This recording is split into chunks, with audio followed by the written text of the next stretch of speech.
What is going on, Jets fans? DTereman back. Hope everybody's enjoying the nice sunny weather that New Jersey's finally getting. It's been in the mid to upper 90s all week here in South Carolina, and it's only going to continue next week. So I'm glad that New Jersey is experiencing summer-like weather. Hope everybody gets out and enjoys it, catches some rays. Today, I wanted to come on and start the summer ranking series. We have just over a month until the Jets report to training camp on July 22nd.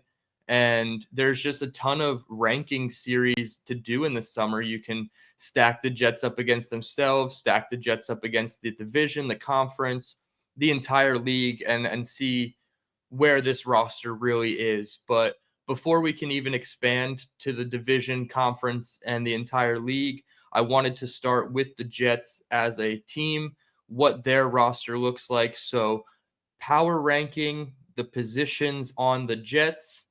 Let's get right into it. The first, I guess, position group is obviously going to be special teams. This is the worst unit the team has by far. Clearly, as you can see here, I try to break it down: starters, top backups, even the depth players on those positions. And with special teams, you don't have an answer at starter. So there's nowhere to put them on this list other than 10. Truthfully, even if they retained Zerline and Morstead from last year, I don't know how high they would rank with those guys. But obviously, when you don't have a starter, you have to be 10th on the list. So, no clear cut starter as of right now. The only four players in house are UDFA Caden Davis from Ole Miss, Harrison Mevis, the thicker kicker who was just signed this week. He played for, I think he was undrafted, went to Carolina, and then played in the UFL for a little bit. So they cut Anders Carlson to make room for Mevis. Then you have Kai Kroger, the UDFA punter from South Carolina, and Austin McNamara, who has never taken a official punt in the NFL. So a ton of guys who are green at the position when it comes to NFL experience. I'm not even going to speculate on who I think could be the starter at these positions. It's truly anybody's game. Nobody has a leg up, in my opinion. Maybe Mevis, because they signed him after OTA started and they cut Anders Carlson, their most experienced kicker at the position, to make room for him, perhaps. But again, I couldn't even speculate on who the starter will be week one or even week one of preseason. So this had to be the starting point, the launch point, 10th overall for special teams, no questions asked. The ninth best position in the power rankings, in my opinion, has to be tight end. One, you don't have a ton of bodies at the position. As you can see, there's only 6 names on this list. The projected starter is rookie Mason Taylor. So if you have a rookie as your top guy at the position, I'm just not going to feel very confident putting them high in any sort of power ranking list. That's not to say Mason Taylor is going to be a bust or not work out in his first year. I think there's a really good chance where Mason Taylor is your third or fourth most productive pass catcher in the receiving game. I would assume Garrett, maybe Brees, maybe Josh Reynolds are ahead of Mason Taylor in the pecking order. But obviously, all of this remains to be seen. Having a rookie at the top, though, doesn't inspire a lot of confidence in me. Your top backups, Jeremy Ruckert, Stone Smart, and Andrew Beck. And I put Andrew Beck on here. I know he's listed as a fullback, but he also does inline work as a tight end also. He's going to be highly involved in the run game, in my opinion. So I wouldn't be surprised if the top 4 guys make it on this list. Stone Smart also, the newcomer from the Chargers, signed to a minimal 1-year deal. And then Jeremy Ruckert is the only holdover at the position of note, entering his 3rd season, I believe, with the Jets. 4th season with the Jets, and has really not done a ton to really prove himself or establish himself in the NFL. So just, again, not a ton of experience, not a ton of production from these guys.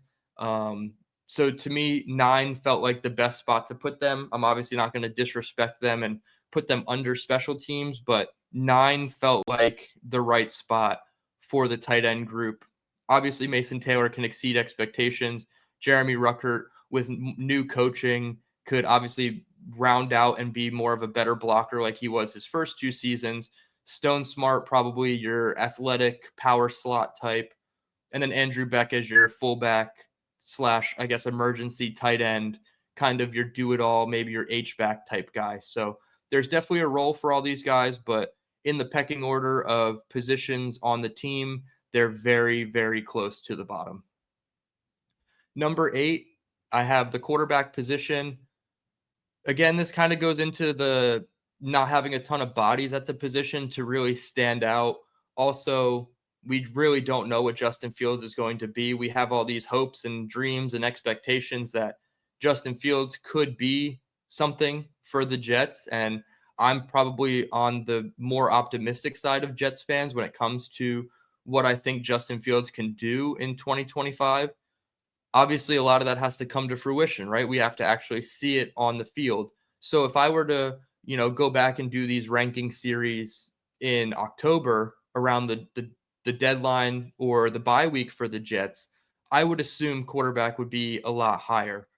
But given the unknown and what still needs to be developed out of Justin Fields, it's hard to put them any higher than 8th. Obviously, you have a good backup in Tyrod Taylor. He's probably one of the top backups in the NFL, in my opinion. I don't think that's very homerish to say. And then your depth guys, Brady Cook, UDFA from Missouri, and Adrian Martinez, the holdover from last year. I don't think either of these guys are going to make the initial 53. Perhaps one of them sticks on with the practice squad, and you can have an emergency third quarterback if you really need. But it seems like all the eggs are in the Justin Fields basket, for better or worse. And I have them listed at 8th overall in the power rankings. Next, I have the safety position. You have your top line guys are newcomer Andre Cisco from the Jacksonville Jaguars, signed to a 1-year, $8 to $10 million deal with the Jets this year. More of a prove it deal than anything else. And then your other starter opposite him, I have listed Tony Adams. But when you look at the top backup, Malachi Moore, the rookie from Alabama, I do think there is a very good debate to be had on if Malachi Moore can become the starter by week 1. I think he's a very impressive rookie. What he did at Alabama playing the star defender position just speaks to his versatility. He went and played more of a traditional safety role in 2024 for the Crimson Tide, but he's proved that he's versatile. He could play slot corner in a pinch. He can be a box safety. He could be a single high. He could play split field safety. He can really do it all for you. So Malachi Moore, although I have him listed as a top backup, I wouldn't be surprised if he's at that starter position by week 1, maybe midseason at worst. And Tony Adams is your rotational third safety in the group. Behind them, you have Jalen Simpson, Jarius Monroe, 2 guys that were on the roster last year. I don't think either of them had any playing time in 2024. Monroe, I know, was a practice squad only player. And then they added Jordan Clark, son of Ryan Clark, and Dean Clark as UDFAs this offseason post-draft. I'm not exactly sure if any of these 4 depth guys are going to make the roster. If I had to assume, they would keep 4 safeties total. So perhaps one of the Clarks, maybe Dean Clark, would make the, that 4th spot and just play a very minimal rotational role at safety. So you have your 3 guys who are pretty solidified at the top, and can one of these 4 in the depth category make a push to be on the initial 53? I don't think that is out of the realm of possibility. So safety I have at 7. The number 6 spot, I have the wide receiver position. Obviously, we all know Garrett Wilson is a top 12 to 15 wide receiver at worst in this league. He can probably prove to be a top 10 guy if his chemistry really does, hit the ground running with Justin Fields in 2025. But after that, it gets really bleak. I mean, you have Josh Reynolds, who's kind of a reclamation project. He has, familiarity with the front office and the coaching staff, so they know a little bit about him as opposed to some of the other guys in the room. But if you're relying on him to be your wide receiver too, it's definitely not the best, projection for the group. So a huge drop off from Wilson to whoever you want to put at wide receiver two, whether that's Alan Lazard, who might not even make it to week one against the Pittsburgh Steelers, at least playing for the green and white. He might be playing for the black and gold come week one. So Alan Lazard, obviously in the mix. And then the top backups I have listed as Xavier Gipson, Tyler Johnson, who is a newcomer. The new regime added him on a 1-year minimal deal. And then you have Malachi Corley, the third-round pick from last year, who doesn't seem to have a roster spot currently and is really fighting for position. And then the rookie fourth-rounder, Arian Smith, the speedster track star from Georgia. So after that, it gets a little murky. Obviously, names like Brandon Smith, Irv Charles, Pokey Wilson, UDFA Jamal Pritchett, those guys are in the mix. I would assume the Jets probably keep 6 wide receivers. I think 6 might be even a little too many, considering how run heavy this team wants to be. And if that's the case, perhaps Malachi Corley doesn't make the roster, or they choose somebody with returning experience. I know Jamal Pritchett has gotten some reps at returner during OTAs and mini camps, so perhaps one of those guys with more versatility could knock Malachi Corley off the roster. I was a huge fan of Malachi Corley last year. I was, very, very happy when they drafted him. Obviously, what he showed in 2025 or 2024, excuse me, was not up to snuff. And I think that he needs to really buckle down. I know Rich Cimini just did a small article about him and his maturity, his need to have a better mindset. Obviously, his route running ability needs to be better. My hope is that the new regime sees enough from him to keep him on as a gadget player in the short to intermediate range. And then Arian Smith can be your take the top off, deep threat type of gadget player. So you can have 2 gadget wide receivers that do different things. And then you obviously have Gipson and Tyler Johnson. Johnson, I would assume, is in more favor with the new regime because they signed him and they didn't draft Malachi Corley. So it'll be interesting to see the numbers game at wide receiver. If they keep 5, maybe Xavier Gipson is gone as well. So it's going to be interesting to see how wide receiver shakes out. I have them right now in the middle of the pack for the Jets in terms of this power rankings episode. But again, mid-season, if one of these guys pops, they could be higher up on the list than just 6. And I do want to point out numbers 10 through 6, all of the positions I've already talked about. I would like to see some type of activity at the position, whether they're trying out guys during training camp or, adding maybe a more notable name at one of these positions, somebody who falls through the cracks or gets waived at the end of camp. I would love to see positions 10 through 6 at some point get it upgraded or some notable transaction happening at that position. All right, into the top 5 now. Defensive line, I feel like because of the top line guys, I couldn't put this below wide receiver, but there is quite a substantial drop off. You obviously have your starters, Jermaine Johnson. When he's 100% healthy, he's going to be the guy. Quinnen Williams in the interior. I have listed Derek Nottie as the defensive tackle opposite Quinnen Williams in a 4-man front.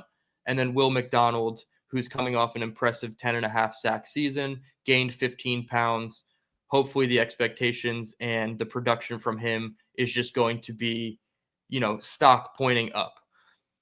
After the starters, it does get very bleak. You can see the top backups. Michael Clemens, nobody wants to see his name on this list. Leonard Taylor III, who I was very optimistic about a couple weeks ago, doesn't seem like he's getting a ton of run with the first and second team in camp. Byron Cowart, the addition from the Chicago Bears, he seems to be the talk right now of being closer to a starter than a backup. So perhaps he can push Noddy as that pass rusher opposite Quinnen Williams, and Noddy is more of your run defender in the middle. You have rookie Tyler Barron from Miami, who probably right now would be your fourth or fifth edge. However, you see him stacked up against Rashad Weaver, the free agent signing from, I believe, the Texans. He's had time with the Tennessee Titans as well. He's an edge rusher out of Pittsburgh. So between Barron and Weaver, can one of these guys prove to be your fourth rotational edge who is going to play quite a substantial amount of snaps while Jermaine Johnson is rehabbing from his Achilles injury? And then in the depth group, we have Braden McGregor and Eric Watts, your two UDFA edges from last year. Fedarian Mathis, who was signed during the Phil Savage era between Joe Douglas and Darren Muji. So if he can stay healthy, could be in the mix. You have Jay Tufele, the interior defender from Cincinnati. And then you have three undrafted free agents in Jamarcus Weston from Florida, Fatorma Mulba from West Virginia, and Peyton Page from Clemson. I would assume the defensive line keeps 9, if not 10 bodies. So one of these depth guys would make it because I have 9 in the starters and backup groups combined. So if we're keeping 10, I would think one of the names from the depth spot would make the roster. But I do think there is a case to be made to make an addition at the defensive line as well. This is probably one of the last positions in the power rankings that is in need, really. And it's only because Jermaine Johnson is hurt. If we knew Jermaine Johnson was going to be 100% healthy, maybe we're not pushing the envelope so much to sign a Jadeveon Clowney or a Zadarius Smith. But Jermaine's probably not going to be healthy. I know there's rumors that he'll probably start the season on the PUP list. So we'll see if that carries over into the regular season or not. So I have the defensive line kind of right in the middle at 5. I have them above wide receiver because the top names do give me more confidence than just Garrett Wilson at the wide receiver position. But the depth and the backups, the drop off there is quite substantial still at defensive line. Number 4, I have the linebacker position. This one was a hard one to slot because there's not a ton of names. Obviously, you have your 2 starters in Sherwood and Quincy Williams, and then your top backups right away go to Kiko Malinoa, the 5th or 6th round draft pick from this past season from Miami, and then Jamin Davis, another Phil Savage signing from the Commanders. He plays linebacker, off-ball linebacker, probably weak side linebacker in a 4-3. To me, can he step up and be the third linebacker? It remains to be seen. Again, I said this was a hard position to kind of slot in the power rankings because although there's only 2 names at the top, those 2 names are pretty damn good. Quincy Williams has proven he can play at all-pro level. He's earned that status already in past seasons. And Jamien Sherwood, even though he just got the big extension, I still think there's more in the tank for him. He can perform at a Pro Bowl or even an all-pro level, in my opinion. So as much as the linebackers from a body type perspective might not fit what we think this defense is going to do, there's a world where this duo of Sherwood and Williams is very good for multiple seasons to come for the Jets. So I felt like they needed to get their flowers. They got to number 4, which I think is pretty respectable considering the lack of just volume at the position. Depth-wise, you have Zaire Barnes, Marcelino McCreary-Ball, Jackson Sermon. These are all guys who were here last season. And then you have 2 UDFAs, Jared Bartlett and Aaron Smith. Didn't hear a ton about any of the linebackers really in camp, other than a couple Sherwood and Quincy Williams flashes where it seems like they were blitzing in camp. Nothing could really be exactly specified based on the rules that the Jets have given the beat reporters, but it does seem like Quincy Williams and Jamien Sherwood will be used more as blitzers as well as off-ball linebackers. So definitely an intriguing expectation for the linebackers, and that's why I have them slotted at 4 in these power rankings. Now, the top 3. This one, I went back and forth. I was going to put them 2, settled at 3. I do think this is one of the best units on the team, obviously, but also in the division. Like, there's not many running backs, even in the conference, we can open it up to that are better than Breece Hall in the AFC. There's a handful, obviously, the Derrick Henrys of the world. Maybe you want to put Jonathan Taylor in that bucket too, but I still think Breece Hall is a top back in this entire league, not just the division or conference. So I have them at 3 for the Jets. He is your clear-cut starter. I hope he's commanding 70-75% of the reps, and it's not a ton of running back by committee. Although I do think top backups, Braylon Allen and Isaiah Davis, will have and should have a role in this offense. Isaiah Davis, even on special teams as a returner.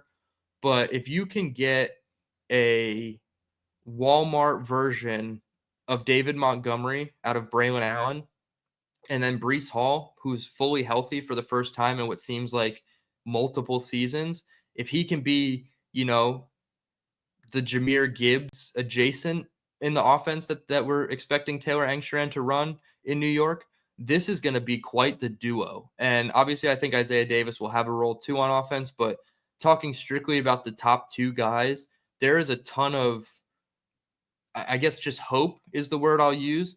But I have really high hopes for Hall and Allen in this offense. I do think the team is going to be run heavy, probably top 3 to top 5 in rush attempts in the entire league, which is going to bode well for all these guys. But if Breece Hall is fully healthy, like he's saying, why can't he hit the hole and run past every safety on the schedule like he did in 2022 and a little bit of 2023 before he got hurt? So I have a lot of high expectations for the running back group. I think Breece Hall playing on his contract year definitely adds motivation in his corner to do better. So I have them as the 3rd best group on the Jets currently. Number 2, the offensive line. And this is, I don't want to say it's a shock because we've seen what the offensive line has done in years past for the Jets, but to have them at 2 is a very good feeling. This is where the offense is going to flow through. If we can't run the ball, it's probably going to be because the guys up front can't block. And if we are having a ton of success running the ball, it's because these guys are really putting in the work and doing their job and opening the rush lanes for Hall, Allen, and Davis.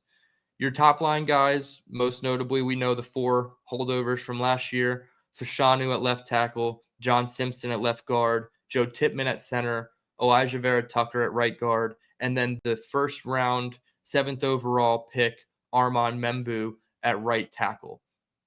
To me, this is, I don't want to say it's a flawless unit, but in terms of what the Jets have had since their playoff drought started in 2010, this might be the best collective group we've seen in a long time. Armand Membu, is the 3rd highest player drafted on this team. Quinnen Williams was number 3. Sauce Gardner was number 4. Armand Membu was number 10. Or number 7, So for me, my expectation is he hits the ground running. He doesn't really miss a beat. He's going to give you close to the same production, if not even better production, than what Morgan Moses gave you at the right tackle position. Obviously, Moses is a warrior for playing through injury and everything, but you get younger, you get stronger, you get faster at the position. And I do think Armand Membu, it's not crazy to say he would be an upgrade from Morgan Moses. Now you get into the top backups. You have newcomer Chukes Okorafor from technically the Patriots, but more notably the Pittsburgh Steelers. Josh Myers, your top interior backup, comes over from the Green Bay Packers, where he exclusively played center. And then Carter Warren is probably your top swing tackle at the moment. Obviously, there's Max Mitchell in the depth category, who has played tackle, most notably his rookie year in 2020. 2 was when he, exceeded expectations, but there were no expectations on him. So I would put Carter Warren over Max Mitchell currently. And then to round out the depth, you have Xavier Newman, Leander Vegan, the German UDFA, who put up 38 bench reps, Abina Eze, Cole Laval, and Gus Hartwing, another UDFA, I believe, from Purdue.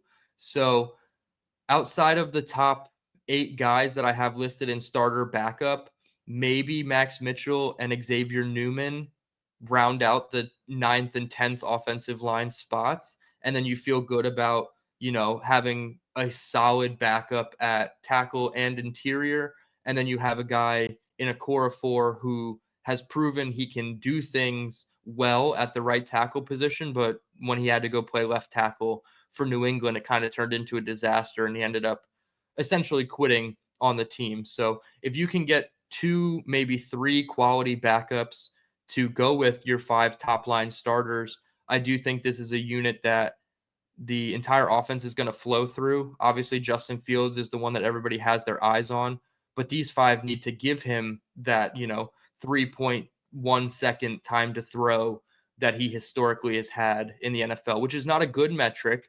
But if there's a unit that's going to give him the time, I believe this would be the offensive line that would do it for him.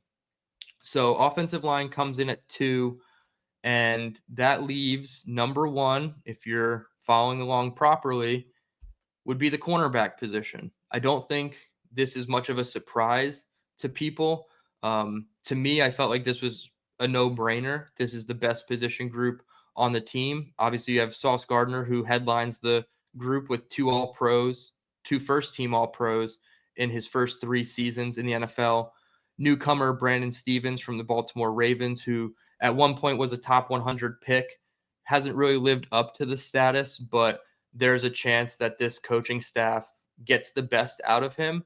And then you have Michael Carter II, your slot nickel corner, who, in my opinion, if he didn't get injured last year, he would have continued to prove why he's a top 3 nickel corner in the league. He was paid as such.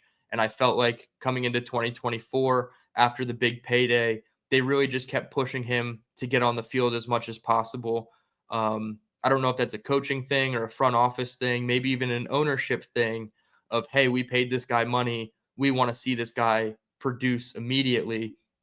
Very difficult when you're getting hurt in pregame warmups. Back injuries aren't fun. So to have Michael Carter II back in the fold, fully healthy, huge communicator of the defense. Him and CJ Mosley were the unsung communicators in the defense that now with Mosley retiring, obviously Michael Carter has to step up and be, more of a vocal leader. And then your top backups are Azareye'h Thomas and Isaiah Oliver. Isaiah Oliver was the holdover from last year. He can give you, some safety, some slot, a little bit of boundary corner, but not so much. And then you have Azareye'h Thomas, the 3rd round rookie from Florida State, who, much like Malachi Moore when we talked about it, I wouldn't be surprised to see his name up with the starters by midseason. And that's not to say Brandon Stephens is going to be, ass for the Jets. I just think that AZ Thomas is going to have such a good camp, and it's going to be hard for the coaches to say, we need to keep this guy on the bench still in favor of Brandon Stephens. I just think he's going to push really hard to take that spot from Stephens. Maybe he's not successful at first, but I do think by minimum next season, AZ Thomas is your starter alongside Sauce Gardner. And then you have 2 really special man press coverage corners on your boundary who are almost like their own little islands, so to speak. And maybe that's, putting too much hype and expectation on AZ Thomas, but I just felt really, good about the draft pick. And I think everything he's shown in camp, we've seen every week of OTAs and even mini camp, there was at least one tweet saying AZ Thomas was doing something very good in practice. So going to be hard to keep him quiet on the bench. And then your depth guys, Quantez Stiggers, the holdover from last year. JBC, who's been on the roster for a couple seasons now, kind of jumped back and forth between corner and safety. This might be the make or break season for him. And then you have Chris Boyd, who is a free agent addition from the Houston Texans. He's going to be special teams only. So although he's listed in with the cornerbacks, he's not going to give you any actual cornerback production on defense.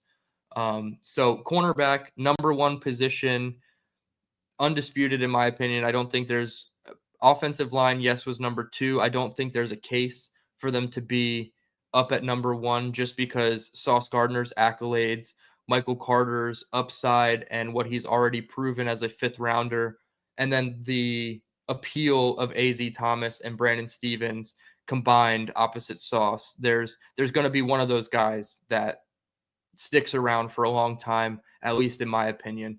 So cornerback is the number one group for me on this roster. Here's the entire list, 10-1. We had special teams at number 10, tight end at 9, quarterback at 8, safety at 7, wide receiver at 6, defensive line at 5, linebacker at 4, running back at 3, offensive line at 2, and cornerback at 1. Let me know in the comments below what your thoughts are about this roster. Where did I get it completely wrong? Where did I get it right? Tell me who you think is the best position group on the team. And if it's not cornerback, who is it and why? I appreciate everybody tuning in.